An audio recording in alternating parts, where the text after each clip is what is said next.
Hello viewers, welcome back to my channel. আমি তনুজা, আপনাদের সবাইকে জানাচ্ছি তনুজাস কুকিং ক্রিয়েশনে স্বাগত। আজকে আপনাদেরকে টমেটো, শসা এবং কাবুলি ছানা দিয়ে কি সুন্দরভাবে স্যালাডের রেসিপি তৈরি করা যায় সেইটাই আমি আপনাদের সঙ্গে শেয়ার করব। তো পুরো ভিডিওটা স্কিপ না করে অবশ্যই দেখুন, আশা করছি ভালো লাগবে। আর স্যালাড কিভাবে সুস্বাদু এবং টেস্টি তৈরি করা যায় সেই টিপসগুলিও আমি ভিডিও চলাকালীন সময়ে মাঝে মাঝে দিতে থাকবো। অবশ্যই পুরো ভিডিওটা স্কিপ না করে দেখুন, আশা করছি ভালো লাগবে।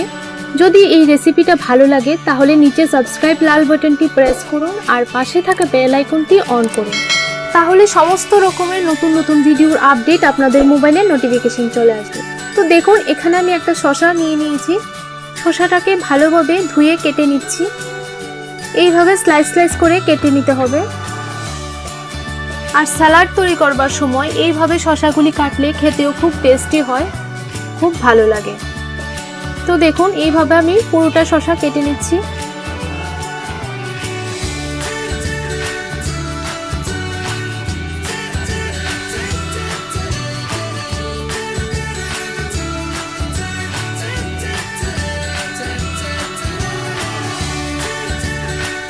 তো শসা আমার কাটা হয়ে গেছে। এবার একটা বাউলের মধ্যে আমি নিয়ে নিচ্ছি। এবার এখানে একটা পেঁয়াজ ভালোভাবে ধুয়ে নিয়েছি। ধুয়ে এবার স্লাইস স্লাইস করে কেটে নিচ্ছি।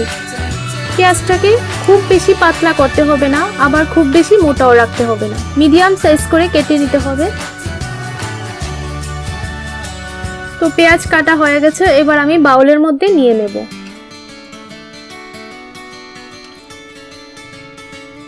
এবার একটা টমেটো ভালো করে ধুয়ে নিয়ে নিয়েছি। টমেটোটাকেও আমি সেম ভাবে কেটে নেব।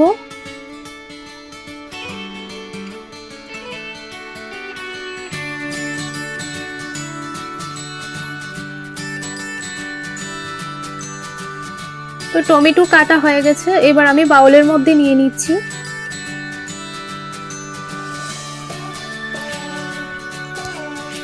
এবার কিছু কাঁচা লঙ্কা নিয়ে নিলাম। ঝালটা আপনাদের পরিমাণ অনুযায়ী বুঝে দিয়ে দেবেন। আমি এখানে 5 থেকে 6টা কাঁচা লঙ্কা কুচি করে দিয়ে দিলাম। আর কাঁচা লঙ্কা দিলে কিন্তু টেস্ট আরও বেড়ে যায়। এখানে আমি একটা ফ্রাই প্যান বসিয়ে দিয়েছি। এবার 1 টিস্পুন রিফাইন্ড অয়েল দিয়ে দিলাম। তেলটাকে একটু গরম করে নিয়েছি। এখানে আমি 1 কাপের মতো কাবুলি ছানা ভিজিয়ে রেখেছিলাম, দিয়ে দিলাম। অল্প একটু নুন দিয়ে দিলাম। নুনটা আপনাদের টেস্ট অনুযায়ী বুঝে দিয়ে দেবেন। আপনারা চাইলে এখানে কালো ছানাও ব্যবহার করতে পারেন। একটু দিয়ে দিলাম লঙ্কা গুঁড়ো। লঙ্কা গুঁড়োটা দিলে খেতে খুব টেস্ট লাগে। তো ভালোভাবে নেড়ে এবার 3 থেকে 4 মিনিট আমি চুলার আঁচটাকে লো টু মিডিয়ামে রেখে ভেজে নেব।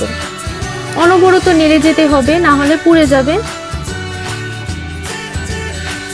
তো দেখুন, 3 থেকে 4 মিনিট এইভাবে নাড়াচাড়া করে আমি ভেজে নিচ্ছি।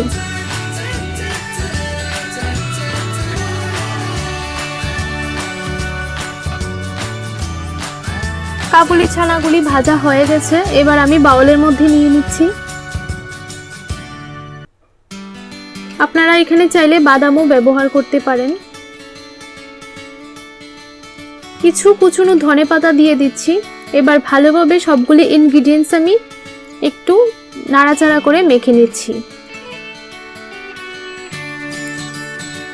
আপনারা চাইলে এই রেসিপিটা ব্রেকফাস্টের সময় বা দুপুরে খাবার সময়ও খেতে পারেন, খুব ভালো লাগে খেতে। তো বাউলটা আমি একটু চেঞ্জ করে নিচ্ছি। একটু ছোট হয়ে গিয়েছিল, তাই একটা বড় বাউলের মধ্যে আমি ট্রান্সফার করে নিলাম। এবার ভালো করে সবগুলি ইনগ্রিডিয়েন্টস আমি একটু নাড়াচাড়া দিয়ে মেখে নিচ্ছি। এবার স্যালাডের মধ্যে আমি কিছু মশলা ব্যবহার করব, যার ফলে স্যালাডের টেস্ট আরও বেড়ে যাবে। তো এখানে আমি 1/2 টিস্পুন চাট মশলা দিয়ে দিচ্ছি। চাট মশলা না থাকলে আপনারা এখানে আমচুর পাউডার দিয়ে দিতে পারেন। 1/2 টিস্পুন জিরে গুঁড়ো দিয়ে দিলাম। 1/2 টিস্পুন ব্ল্যাক পেপার দিয়ে দিলাম। এবার দিয়ে দেব 1/2 টিস্পুন রিফাইন্ড অয়েল। এখানে আমি ব্ল্যাক সল্ট নিয়ে নিয়েছি, পরিমাণ মতো একটু ব্ল্যাক সল্ট দিয়ে দিব। প্রায় 1/2 টিস্পুনের মতো ব্ল্যাক সল্ট আমি দিয়েছি এখানে। অর্ধেকটা লেবুর রস আমি এখানে দিয়ে দিচ্ছি। আর লেবুর রসটা দিলে খেতে খুব টেস্টি হয়। তো এবার সবগুলি ইনগ্রিডিয়েন্টস আমি ভালোভাবে মেখে নিচ্ছি। সো ফ্রেন্ডস, রেসিপিটি ভালো লাগলে অবশ্যই ভিডিওটাতে একটা লাইক করে দেবেন আর আমাকে কমেন্টের মাধ্যমে জানাবেন কেমন হলো রেসিপিটা, আর অবশ্যই আপনার বন্ধুদের সঙ্গে শেয়ার করবেন। তো দেখুন এইভাবে ভালো করে নাড়াচাড়া দিয়ে এবার সার্ভ করে নিব। তো আজকের জন্য এতটুকুই, আরেকটা নতুন রেসিপির সঙ্গে দেখা হচ্ছে। ততক্ষণ আপনারা ভালো থাকুন, সুস্থ থাকুন।